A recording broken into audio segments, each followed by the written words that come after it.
John and Coach, thanks. The last couple weeks have not provided a whole lot to feel good about in the world of college athletics, seemingly one sad and disturbing story after another. Perhaps you find yourself in need of some reaffirmation, in need of a sign of the positive influence that college sports can have.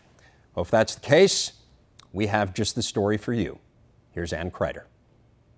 On a warm November morning in Evanston, 7-year-old Jack Marshall carefully thumbs through the Northwestern game program.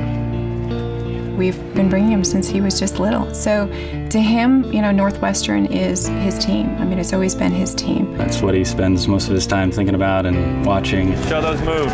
Dreaming about being a player there one day. Nice. Jack prepares for today's game with a simple game of catch, imagining he is his favorite player. Wildcat senior safety, Brian Peters. I've thought of him more outside, as motivation, because every time I see him, it kind of leaves an imprint. To have a kid like that probably work harder than I do is just motivating. As kickoff approaches, Jack proudly walks to his seat. Each step representing the unlikely connection Jack shares with the player whose jersey he wears every Saturday. If it wasn't for Brian Peters, I wouldn't have come this far because he inspired me a lot. Jack's story begins on an October night in 2009. 3 in the morning, he comes to our bedroom and he's complaining of back pain. A couple hours later, he came back in and said that his back really, really hurt, and it moved down to his left leg, and he felt like his legs were on fire. Jack was rushed to Chicago's Children's Memorial Hospital and diagnosed with transverse myelitis, a rare condition affecting the spinal cord. They brought out the specialist. He said I could never walk again. Over the next 4 days, Jack underwent a battery of painful tests. We were actually wheelchairing him to another test, and we saw a sign by the elevator that said, "Come meet the Northwestern Wildcats football team this Friday in the Children's Activity Center." And he noticed it, and he saw the logo, and he saw the purple, and his eyes went there immediately, and he said, "Can we go? Can we meet him?" I said, "Absolutely." Brian Peters, a sophomore at the time, was one of 4 Wildcats to make the trip to the hospital that day. Sometimes you'll see Ohio State stuff, Penn State stuff, but this time we walk in and on the right, it's the whole Marshall family decked out in purple Wildcats gear. The first time I saw Jack, his eyes just lit up. He just was so happy to be there with those guys. I remember those 30 to 40 minutes, Jack didn't complain once about pain. I was still really excited they were there, but I was kind of frustrated because I couldn't stand up. I really wanted to show them that I could walk. Desperate to sort of show these football players that he was not a kid who was stuck in a wheelchair. He was just motivated to get moving and get back playing again. It was a fun experience, but I didn't think I'd see him again. 2 weeks later, Jack began a grueling regimen of physical therapy in an attempt to regain the use of his legs. While in Evanston, Peters was becoming a dynamic playmaker for the Wildcat defense. We didn't know Brian prior to that, and all of a sudden he was making some very good progress as a player on the team, and Jack was equally wanting to sort of almost mirror image as he improved and kind of got better. And Jack, as competitive as he is, decided, I'm going to show him. I'm going to prove to this player that I met on this one day that I'm going to walk again.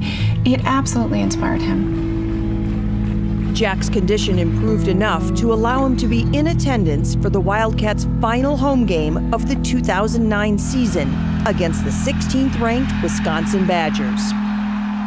Jack watched as Northwestern clung to a 2-point lead with under 2 minutes to go. Here he comes. Fumble! He fumbled it! And it's recovered by Peters! John Clay fumbled it, and then Brian Peters pounced on it. Peters' heroics helped Northwestern hang on and upset Wisconsin. And after the game, Jack went to find Brian. I walked out into like the foyer out of our locker room, and he was there with his mom and dad, and he ran over to me, and that was the coolest thing, because like last time I saw him, he couldn't walk, let alone, I mean, run. I was really excited to show them because it was like a new accomplishment because I could walk, and it was like a really big deal to me. It was a goal to him, and he reached that goal. And he was so proud of himself too, Jack, that he was there on that day at that game showing Brian, like he thought he would, that he was walking again. I could tell it meant a lot to him, and because like he just lit up. It's hard to describe it, but he was living the dream. Since that visit, Jack has met Brian after every Wildcat home game he has attended for the last 2 years. And now, the boy who was told he would never walk again runs to greet his favorite player. How we doing, bud? You all right? That's good. He's helped me a lot because he inspired me like pretty much to like keep at it. I should have made more plays, shouldn't I? Well, with a broken hand, he did enough. You're cutting me some slack? To see a kid just fight that tough, it's motivated me more than anything. You good, Jack? Still you? Brian didn't even know what he was doing, you know? He didn't know that he had inspired my little boy so much to a level that I don't think we could have as parents. Everybody, 1, 2, 3.